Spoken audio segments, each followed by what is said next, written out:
Good afternoon, good morning, good evening, and good night. Whenever you are watching this video, once again, welcome back to MG Coaching Institute. और आज भैया हम class 10th first chapter physics का जो chapter है light, उसका introductory lecture आपके लिए आया है।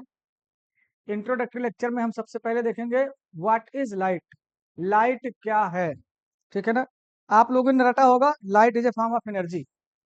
ठीक है, फॉर्म ऑफ एनर्जी है, लेकिन हम 10th क्लास में लाइट क्या है इसके बारे में कुछ और समझेंगे। ठीक है भाई, और इसके बेस पर आ जाता है अपना भाई पहला स्लाइड, फर्स्ट स्लाइड। देखो भैया, सबसे पहला क्वेश्चन है व्हाट इज लाइट। देखो लाइट क्या है, ये मिस्ट्री थी, ठीक है ना। एंशियंट टाइम में ये एक मिस्ट्री था साइंटिस्ट के लिए कि लाइट आखिर है क्या। According to Newton, according to Newton's corpuscular theory. भाई कार्पस्कल मीन्स होता है पार्टिकल, कार्पस्कल्स मीन्स क्या होता है, पार्टिकल। ठीक, कार्पस्कल मीन्स होता है पार्टिकल। अच्छा, तो इसका मतलब क्या हुआ, अकॉर्डिंग टू न्यूटन लाइट क्या था, लाइट एक पार्टिकल है। अकॉर्डिंग टू न्यूटन लाइट क्या है भैया, एक पार्टिकल है। ठीक है, लाइट पार्टिकल है। अब आप सोचो न्यूटन के हिसाब से क्या था, अगर ये आपका बल्ब ग्लो करेगा, जैसे ही ये बल्ब ग्लो करेगा तो हम देखते हैं ना इसमें से लाइट रेस ऐसे निकलती हुई हमको दिखती है। ठीक है, लेकिन न्यूटन के हिसाब से इसको दूसरी तरह से हमें समझना पड़ेगा कि लाइट ऐसे नहीं, लाइट इन्होंने कहा लाइट रेस पार्टिकल के फॉर्म में ऐसे, हर डायरेक्शन में पार्टिकल के फॉर्म में लाइट ऐसे निकल रही है। ठीक है, पार्टिकल पार्टिकल पार्टिकल ऐसे ऐसे जा रहा है। इनका मतलब है कि ये जो लाइट रेस इस बल्ब से एमिट हो रही है, बाहर आ रही है, ये किससे मिलकर बनी है, पार्टिकल से मिलकर बनी, अकॉर्डिंग टू न्यूटन। ठीक है भाई, बाद में कुछ साल बाद, लगभग 10-12 साल बाद नंबर आया हाइगेंस का। इन्होंने क्या बताया, इन्होंने भी लाइट से रिलेटेड एक थ्योरी दी, और इनके हिसाब से लाइट क्या है, लाइट पार्टिकल नहीं है, इनके हिसाब से लाइट क्या है, एनर्जी है। ठीक है भाई, न्यूटन के हिसाब से लाइट क्या था, पार्टिकल। लाइट पार्टिकल से बना है, पार्टिकल की तरह बिहेव करता है। लेकिन हाइगेंस के हिसाब से लाइट क्या है, ये पार्टिकल नहीं है, बल्कि ये क्या है, वेव है। ठीक है, वेव। और फिर इन दोनों में, हाँ, इन्होंने क्या कहा, इन्होंने जो कहा कि लाइट वेव है, इन्होंने कहा लाइट जब आगे जा रहा है, ट्रेवल कर रहा है ना, एक प्लेस से दूसरे प्लेस पर ट्रेवल कर रहा है, तो कैसे, ऐसे नहीं, ये भाई वेव के फॉर्म में ऐसे ऐसे, वेव के फॉर्म में आगे ट्रेवल कर रहा है, in the form of wave, according to Huygens. And according to Newton क्या था, लाइट पार्टिकल है। और पार्टिकल जैसे हम एक बॉल फेंक दें, ये बॉल आगे जाएगी, और उसके जस्ट पीछे बॉल, लगातार बॉल से बॉल फेंकते रहे, ठीक है, एक एक बॉल फेंकते रहे, तो ये बॉल की लाइंस बन जाएगी, और बॉल का मतलब है पार्टिकल से। न्यूटन के हिसाब से लाइट पार्टिकल था, और हाइगेंस के हिसाब से क्या था, लाइट वेव है। तो हाइगेन ने क्या कहा, light is the transmission of energy in the form of wave. इन्होंने क्या कहा था, light is the transmission of energy in the form of wave. इसका मतलब लाइट क्या है, वेव है। अब लोग, भाई उस समय क्या था, न्यूटन का इतने इतना प्रेस्टीज था उस टाइम पर, बहुत बड़े साइंटिस्ट थे, तो शायद न्यूटन के आगे इनकी बात उतनी ज्यादा नहीं ध्यान दी गई, लेकिन इन्होंने प्रूव किया था, इसलिए ध्यान दिया गया। फिर कुछ दिन के बाद नंबर आता है आइंस्टीन का। ठीक है, आइंस्टीन महाराज आए, इन्होंने क्या रूल दिया, इन्होंने फिर से न्यूटन वाली बात दोहरा दी। इन्होंने भी कहा कि लाइट क्या है, भाई लाइट पार्टिकल ही है। तो अब सबको जोर देना पड़ा, मतलब मानना पड़ा कि हो सकता है हाइगेंस वाली बात गलत रही, कि लाइट वेव है, ये बात गलत रही हो, क्योंकि न्यूटन ने कहा था लाइट पार्टिकल है, और अब आकर आइंस्टीन भी ने भी प्रूव कर दिया कि लाइट क्या है, पार्टिकल है। वो कैसे, अब जरा देखो, ये क्या है भाई, आपका मेटल सरफेस। अगर किसी मेटल पर लाइट रेज आकर हिट करती हैं, तो हम जानते हैं मेटल्स के अंदर क्या होते हैं, फ्री इलेक्ट्रॉन्स। अगर आपने अभी इलेक्ट्रिसिटी नहीं पढ़ा है तो हम आपको पढ़ाएंगे इलेक्ट्रिसिटी चैप्टर। देखो भैया, अगर किसी मेटल सरफेस पर लाइट रेज आकर हिट करती हैं, तो उसमें से कुछ इलेक्ट्रॉन एमिट होते हैं। ठीक है, और इलेक्ट्रॉन हम जानते हैं क्या है, एक पार्टिकल है। आप 9th की केमिस्ट्री में ही पढ़ चुके हो, इलेक्ट्रॉन क्या है, पार्टिकल है। तो अब यहां से ये बता रहे हैं, अच्छा इस इफेक्ट को आइंस्टीन ने क्या कहा, photoelectric effect, photoelectric effect. ए भैया देखो, ये फोटो इलेक्ट्रिक इफेक्ट अपने क्लास 10th में नहीं है, 12th का टॉपिक है, लेकिन थोड़ी बहुत जानकारी है, होनी चाहिए। तो इन्होंने क्या कहा, क्योंकि यहाँ से एक पार्टिकल रिलीज हो रहा ना, लाइट आकर हिट किया, तो पार्टिकल कहाँ से आया, इन्होंने इस बेस पे कहा कि भैया ये लाइट पार्टिकल से ही बना है। ठीक है, ठीक है। अब जरा देखें, light is a form of energy which propagates in the form of electromagnetic wave. ठीक, व्हाट इज लाइट का करेक्ट आंसर ये होता है। देखो न्यूटन ने कहा कि लाइट क्या है, पार्टिकल है, पार्टिकल से मिलकर बना है। हाइगेंस ने कहा नहीं, लाइट क्या है, वेव है। और फिर आइंस्टाइन ने कह दिया कि नहीं, लाइट पार्टिकल है। देखो इसके बाद कुछ और साइंटिस्ट आए और कुछ कहते थे लाइट वेव है, कुछ कहते थे पार्टिकल है। अल्टीमेटली सबने बैठकर ये डिसाइड किया और ये पाया भी गया कि लाइट के अंदर दोनों प्रॉपर्टी है, पार्टिकल की भी प्रॉपर्टी है और वेव की भी प्रॉपर्टी है। तो फिर उसका एक फाइनल डेफिनेशन बनाया गया, क्या, light is a form of energy, ये बस एनर्जी का फॉर्म है, विच प्रोपेगेट, जो आगे बढ़ता है, ट्रेवल करता है, in the form of electromagnetic waves. Electromagnetic waves के बारे में तो आपने 9th में पढ़ा है। ठीक है, इलेक्ट्रोमैग्नेटिक वेव्स और मैकेनिकल वेव्स आपने क्लास 9th के फिजिक्स में लास्ट चैप्टर में साउंड में आपको बताया गया होगा। ठीक है भाई, तो अल्टीमेटली ये डिसाइड हो गया कि लाइट क्या है, एनर्जी है जिसके पास दोनों का प्रॉपर्टी है। लाइट मैटर की तरह भी बिहेव करता है, पार्टिकल की तरह, और वेव की तरह भी बिहेव करता है। तो अब हमने आपको यहाँ पे एक नाम मिला, इलेक्ट्रोमैग्नेटिक वेव। अब यहाँ देखें, लाइट का एक डिफिनेशन वो, एक डिफिनेशन दूसरा देख लीजिए। Light is the visible range of electromagnetic spectrum. Light क्या है, लाइट इलेक्ट्रोमैग्नेटिक वेव है, बिल्कुल। और इलेक्ट्रोमैग्नेटिक वेव एक ही नहीं होता, उसका पूरा बहुत लंबा रेंज है, ठीक है ना। इलेक्ट्रोमैग्नेटिक वेव्स की बहुत लंबी रेंज है। ठीक, उसमें से कुछ पार्ट जिसको हम लाइट कहते हैं। अब जरा देखें इसमें क्या क्या आएगा भाई, इधर से अगर चेक करें, gamma rays, X rays, ultraviolet rays, infrared, microwave and radio waves. ठीक है, अब जरा ध्यान से समझना है, इसमें से ये जो बीच वाला रीजन है, ये वाला रीजन, ठीक है, यही रीजन क्या है, विजिबल स्पेक्ट्रम है, और यही लाइट है, यही आपका लाइट है। ये पूरा क्या है, इलेक्ट्रोमैग्नेटिक वेव का स्पेक्ट्रम। ठीक है, अगर हमें इलेक्ट्रोमैग्नेटिक वेव कहीं रेडिएट होता हुआ मिलता है और उसका स्पेक्ट्रम अगर हम ऑब्टेन करेंगे तो ऐसे दिखेगा। फिलहाल देखो इसमें जो कलर दिखाया ना, ये सब कुछ नहीं, ये भैया ये विजिबल नहीं होगा, ये आपको यहाँ अलग कलर से दिखा दिया गया, दिखने के लिए, समझने के लिए, पढ़ने के लिए। लेकिन ये सारे जो है वो दिखेंगे नहीं, हमें सिर्फ ये वाला रीजन दिखेगा, इतना दिखेगा, बाकी नहीं दिखेगा। ये क्या है, इलेक्ट्रोमैग्नेटिक स्पेक्ट्रम का विजिबल रेंज, और यही लाइट है, विव ग्योर। इसी में कलर है 7 कलर, विव ग्योर इसी में है भैया, यही आपका लाइट है। बाकी ये सारे इलेक्ट्रोमैग्नेटिक वेव हैं लेकिन लाइट नहीं। ठीक है, तो लाइट क्या है, इलेक्ट्रोमैग्नेटिक वेव का पार्ट है, और कैसा पार्ट है, विजिबल पार्ट है।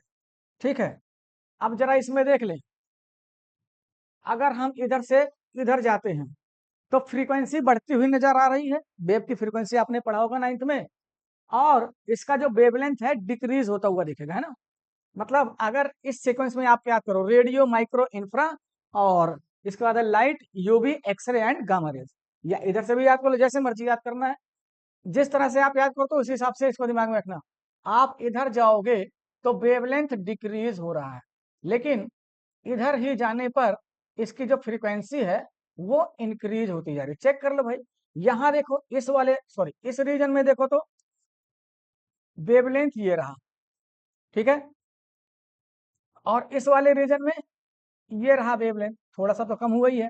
इस वाले रीजन में ये रहा वेवलेंथ, इस वाले रीजन में और कम, यहां आकर के और कम और कम और कम, वेवलेंथ डिक्रीज हो रहा है। लेकिन फ्रीक्वेंसी देखो भाई, 1 वेव, इसमें 2 वेव, इसमें लगभग 3, इसमें उससे ज्यादा, तो क्या हो रहा है, फ्रीक्वेंसी इंक्रीज हो रही है। ठीक है, देखो, आप बस इनके नाम जाने रहो और ये जाने रहो कि इधर डिक्रीज होता है, इधर इंक्रीज होता है। हाँ, लाइट, इसमें जो है ना, ये इनके डिफरेंट डिफरेंट कलर हैं, तो डिफरेंट डिफरेंट क्या है, वेवलेंथ है, और इसका होता है अप्रोक्सीमेटली 4000 एंगस्ट्रॉम से 8000 एंगस्ट्रॉम तक, क्या, वेवलेंथ, किसका, लाइट के अंदर जितने कलर, जो 7 कलर है ना, सबका अपना अपना अलग अलग वेवलेंथ है। 4000 टू 8000 एंगस्ट्रॉम, ये मोटा मोटी अपना याद रख लो। भाई पेपर वगैरह में अगर कहीं आता है तो इससे अप्रोक्सीमेट, इसके आसपास का जो आंसर होगा उस पर टिक कर दो आप।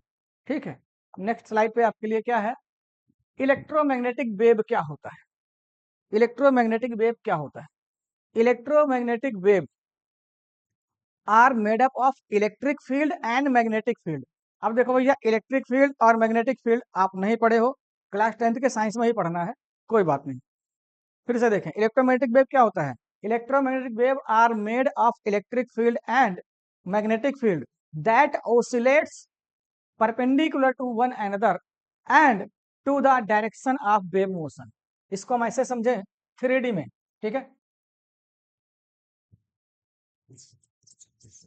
देखो भैया, 3D, ये आपका एक्स डायरेक्शन, ये वाई डायरेक्शन, और ये आपका इधर हो गया जेड डायरेक्शन। अगर इलेक्ट्रिक फील्ड इस डायरेक्शन में है, अगर हम कहें इलेक्ट्रिक फील्ड इस डायरेक्शन में है, तो मैग्नेटिक फील्ड का डायरेक्शन ये होगा, एक दूसरे के परपेंडिकुलर, और तब ये हो जाएगा वेव मोशन का डायरेक्शन। ठीक है, ये आपका होगा वेव मोशन का डायरेक्शन। अच्छा, 3D में जरा देखें, ऐसे ये दो परपेंडिकुलर हैं, और यहां से तीसरा परपेंडिकुलर ऐसा कर लिया जाए, यस, ऐसा कुछ। देखो भाई, इधर एक डायरेक्शन, दूसरा डायरेक्शन, और ये 3D यार 3 पेन का यूज करना पड़ेगा। चलो खैर, आप 3D समझ रहे होंगे। हाँ, यहाँ दिखाएं, ये जो तीसरा वाला डायरेक्शन है इसको आप ऐसा समझे, ठीक है। एक इस प्लेन में इधर है, दूसरा परपेंडिकुलर उधर है, तीसरा इधर है, आउटवर्ड द प्लेन या इनवर्ड द प्लेन, ऐसा कुछ। तो ठीक है भाई, अब यहाँ ये जरूरी बात आप देख लीजिए, क्या, कि आखिर इलेक्ट्रोमैग्नेटिक फील्ड जनरेट कैसे, सॉरी, इलेक्ट्रोमैग्नेटिक वेव जनरेट कैसे होते हैं। नॉर्मल वेव्स जो हमने मैकेनिकल वेव्स वगैरह देखा था, वो कैसे जनरेट होता था, 9th में पढ़ा आपने, वाइब्रेशन से जनरेट होता है ना, वाइब्रेशन से वेव जनरेट होता है, साउंड वेव जैसा कि। यहाँ क्या है, accelerated charged particles radiates electromagnetic waves.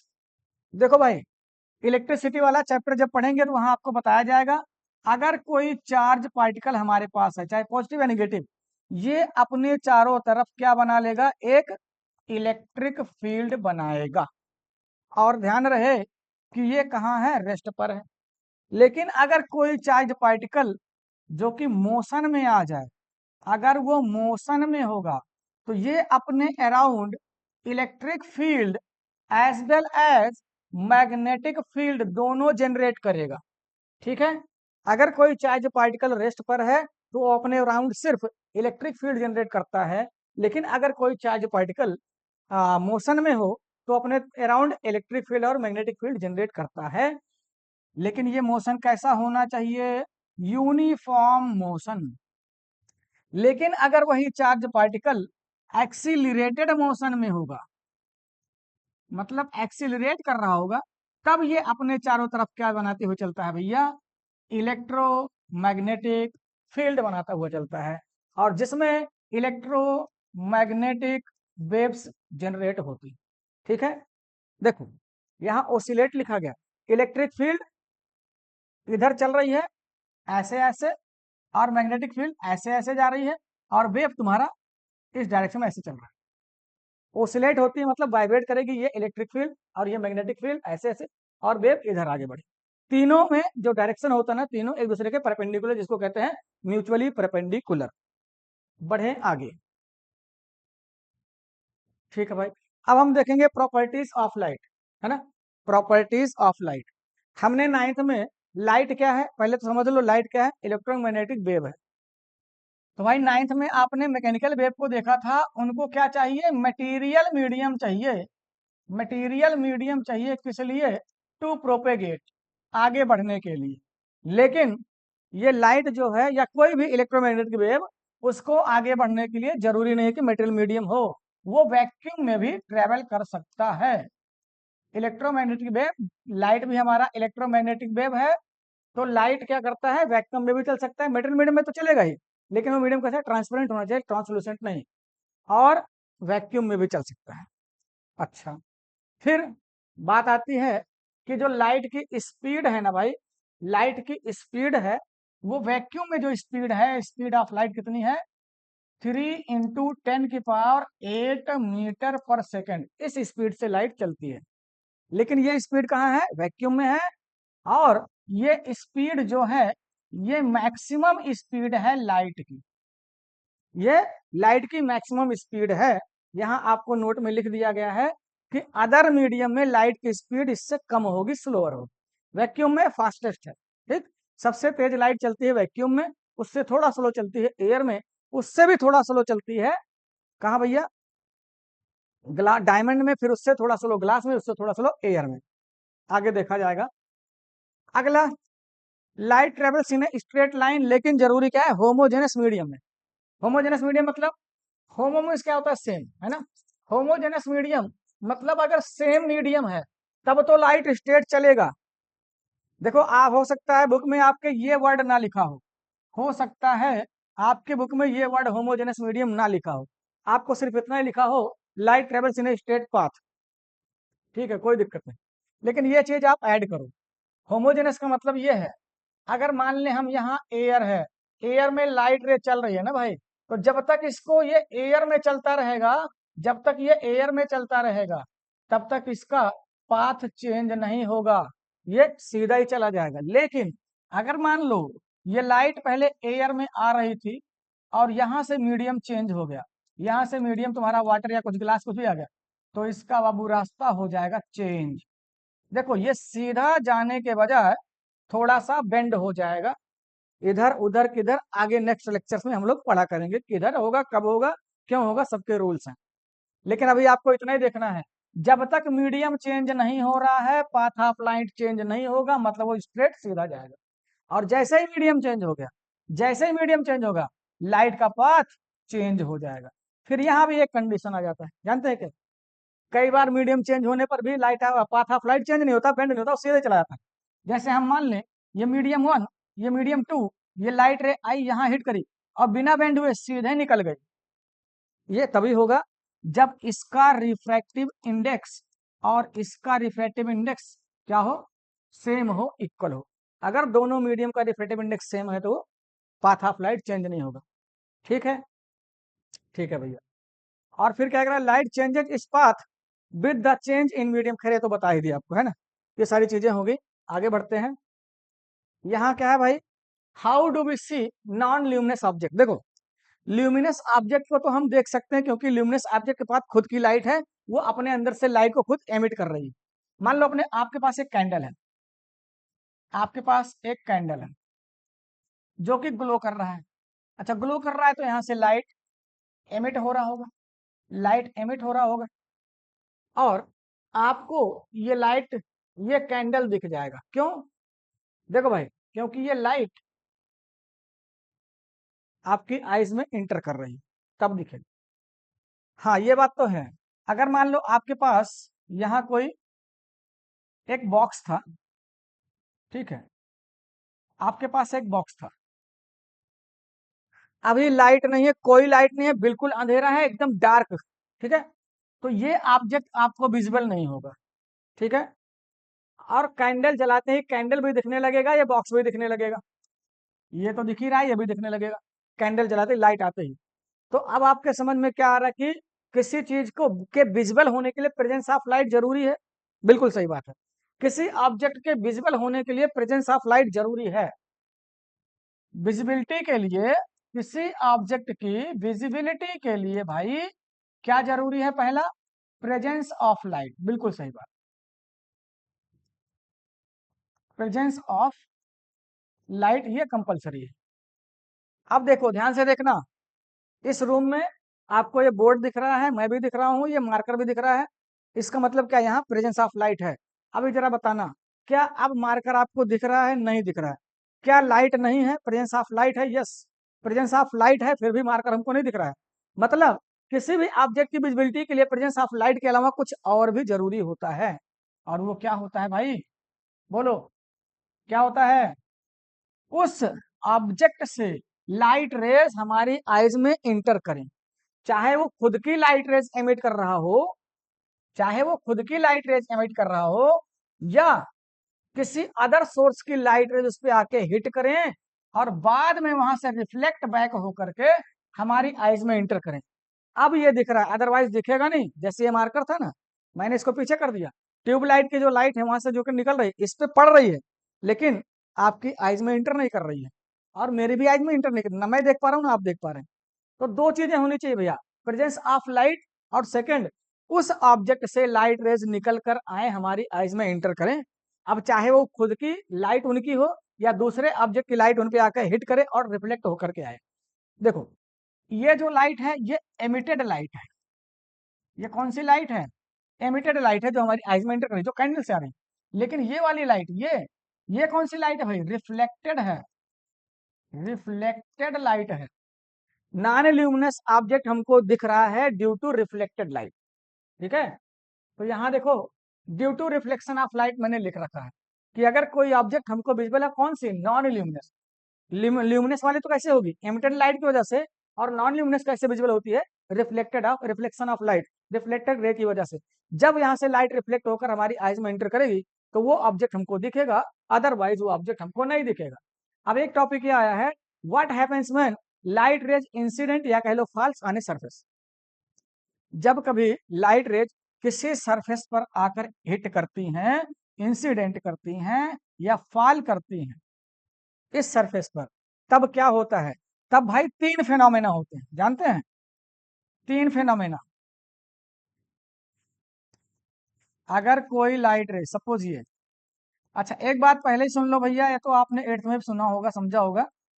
ये जब भी हम लोग ना लाइट रे कहीं बनाएंगे तो उसका मतलब क्या है? वो बीम ऑफ लाइट है, क्योंकि सिंगल रे ऑफ लाइट निकालना किसी भी ऑब्जेक्ट से बड़ा मुश्किल काम है। वो इतना पतला होता है, आप यही मान के चलो यार, सिंगल लाइट ऑफ रे हम देख ही नहीं सकते हैं, बीम ऑफ लाइट हमको मिलेगा। ठीक है, ये बीम ऑफ लाइट है या लाइट रे, लेकिन हम पढ़ेंगे इसको रे के हिसाब से। ये लाइट रे आके यहाँ पर हिट करी तो तीन चीजें होंगी। नंबर वन, क्या होगा? कुछ अमाउंट ऑफ लाइट रिफ्लेक्ट हो जाएगा। क्या होगा? कुछ अमाउंट ऑफ लाइट रिफ्लेक्ट हो जाएगा, तो ये फिनोमेना हो गया रिफ्लेक्शन। और कुछ अमाउंट ऑफ लाइट रिफ्रैक्ट हो जाएगा। रिफ्रैक्ट मतलब अपना रास्ता बदल लेगा, तो ये क्या हो गया? रिफ्रैक्शन। ये फिनोमेना हो गया रिफ्रैक्शन। और कुछ अमाउंट ऑफ लाइट ये एब्जॉर्ब कर लेगा, इसी सरफेस के अंदर ही रह जाएगा। ठीक है, मान के चलते हम, ये ग्लास था, इतना मोटा ग्लास, ठीक है, तो कुछ लाइट रेज इसी में एब्जॉर्ब हो गई है। हाँ भाई, तीन चीजें हुई हैं, एब्जॉर्प्शन, एब्जॉर्प्शन, और इसको रिफ्लेक्शन या ट्रांसमिशन आप कहो तो ज्यादा बेटर होगा अभी के लिए। ट्रांसमिशन मतलब अगर कभी किसी सरफेस पे कोई लाइट रे आके हिट करेगी तो तीन फिनोमेना होंगे, reflection, transmission and absorption. Reflection जिस मीडियम से आ रहा था उसी में वापस आ गया, ट्रांसमिशन उस मीडियम में इंटर कर गया, एंड एब्जॉर्प्शन उसी में, देखो ये इंटर करके आगे निकलेगा, ये है ट्रांसमिशन। और ये वाला इसमें इंटर किया लेकिन इसी में एब्जॉर्ब, इसी में कैच हो गया, बाहर नहीं निकल पाया। तो तीनों चीजें होती हैं। अच्छा, अब भाई कुछ हमारे पास ऐसे ऑब्जेक्ट हैं जो ज्यादा से ज्यादा लाइट को रिफ्लेक्ट करते हैं, एब्जॉर्ब कम करते हैं और ट्रांसमिट कम करती हैं। कुछ होती हैं जो ज्यादा से ज्यादा एब्जॉर्ब कर लेती हैं, रिफ्लेक्ट कम करते हैं, ट्रांसमिट कम करती हैं। कुछ रिफ्लेक्ट ट्रांसमिट ज्यादा करते हैं, रिफ्लेक्ट और ट्रांसमिट उनको कम करती हैं, सॉरी एब्जॉर्ब कम करती हैं। तो दुनिया में ऐसा कोई ऑब्जेक्ट नहीं है जो 100% लाइट को एब्जॉर्ब कर ले, या 100% लाइट को रिफ्लेक्ट कर दे, या 100% लाइट को ट्रांसमिट कर दे। तो तीनों चीजें होंगी, किसी में कुछ कम कुछ कम ज्यादा होगा। ठीक है भैया। अच्छा, अब इसके बाद आपके लिए क्या बचता क्या है?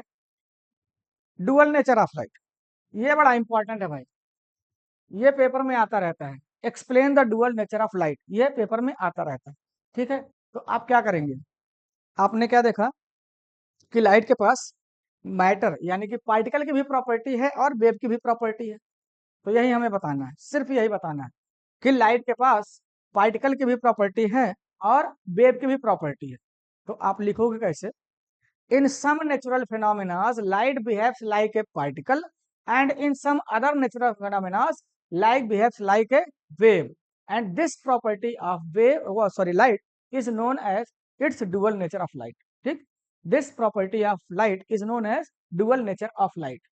फिर यहाँ हम आपको बता दें, आपने देख लिया लाइट, लाइट क्या है, लाइट क्या है, पार्टिकल है और लाइट वेव है। लेकिन क्लास 10th में हमें इसके वेव नेचर को नहीं पढ़ना है, सिर्फ पार्टिकल नेचर को ही पढ़ना रहता है। क्लास 10th में हम लाइट के सिर्फ पार्टिकल नेचर को पढ़ते हैं। ठीक है भैया, लाइट के सिर्फ पार्टिकल नेचर को पढ़ते हैं। अब जरा देखें, जरा देखें भाई, ये एक आपके सामने लिखा है वर्ड ऑप्टिक्स। ये है क्या? ये branch of physics, A branch of physics which deals with the study of characteristics and nature of light, जिसमें हम लाइट की प्रॉपर्टीज और लाइट के कुछ नेचर के बारे में पढ़ते हैं। उसको कहते हैं, उस साइंस फिजिक्स के उस ब्रांच को बोलते हैं ऑप्टिक्स।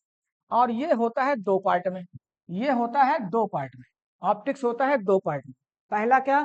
पहले को हम बोलते हैं रे ऑप्टिक्स, पहले को बोलते हैं बाबू रे ऑप्टिक्स, और सेकंड वाले को बोलते हैं वेव ऑप्टिक्स। वेव ऑप्टिक्स पहले ही बता दें, ये आपको क्लास 12th में मिलेगा, 10th में नहीं मिलेगा। हाँ, ये तो आपको 10th और 12th दोनों में मिलेगा। ठीक है, अच्छा, रे ऑप्टिक्स में एक्चुअली होता क्या? अच्छा, इसको हम ना जियोमेट्रिकल ऑप्टिक्स भी बोलते हैं। जियोमेट्रिकल, जियोमेट्रिकल ऑप्टिक्स भी बोला जाता है रे ऑप्टिक्स को। इसका रीजन क्या है? रे ऑप्टिक्स क्यों बोलते हैं? इसको हम एज ए रे मानकर चलेंगे।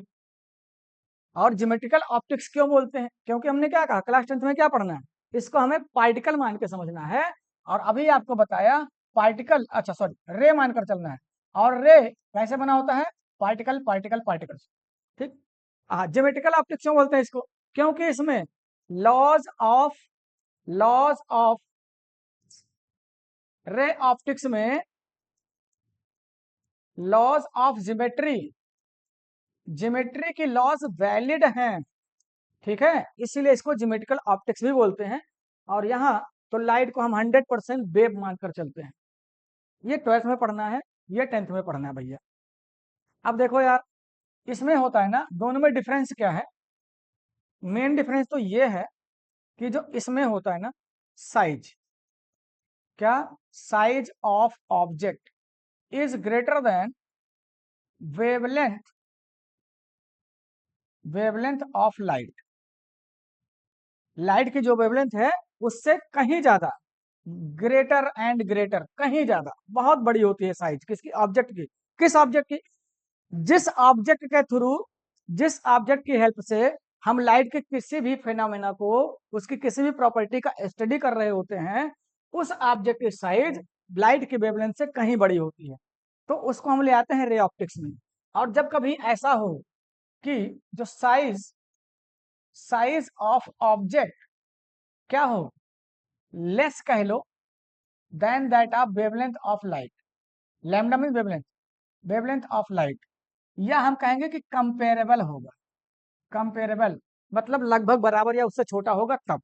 ठीक है, तो ये आता है तुम्हारे वेव ऑप्टिक्स में। और वेव ऑप्टिक्स में हम क्या देखते हैं भाई? डाइफ्रैक्शन, ये क्या है? सब लाइट से रिलेटेड प्रॉपर्टी है। डाइफ्रैक्शन, इंटरफेरेंस, इंटरफेरेंस और पोलराइजेशन, पोलराइजेशन। और इसमें आपके पास आ जाएगा reflection and refraction and photo electric effect, जो कि, हाँ, photo electric effect class 10th में नहीं पढ़ना है, ये ध्यान रहे। इसमें हमें पढ़ना है रिफ्लेक्शन, रिफ्रैक्शन। ठीक, इस चैप्टर में हमको क्या क्या पढ़ना है ये देखिए। रिफ्लेक्शन ऑफ लाइट पढ़ना है, फिर रिफ्रैक्शन ऑफ लाइट पढ़ना है, फिर डिस्पर्जन ऑफ लाइट पढ़ना है,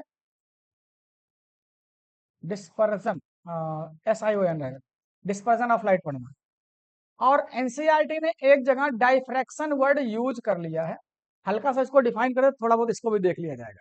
ठीक, बस यही 3 फिनोमेना पढ़ने हैं लाइट के। लाइट के करीब 7-8 फिनोमेना है, उससे रिलेटेड जो प्रॉपर्टी 7-8 है, उनको हमें 10th में नहीं पढ़ना, हमको बस 10th में इतना ही पढ़ना है।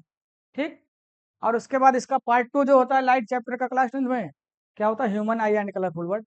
फिलहाल भैया ये आपका इंट्रोडक्टरी लेक्चर था आज का। नेक्स्ट लेक्चर में हम डिटेल्ड में बढ़िया से लेकर आएंगे आपके लिए रिफ्लेक्शन ऑफ लाइट। ठीक है, तब तक के लिए भैया थैंक यू।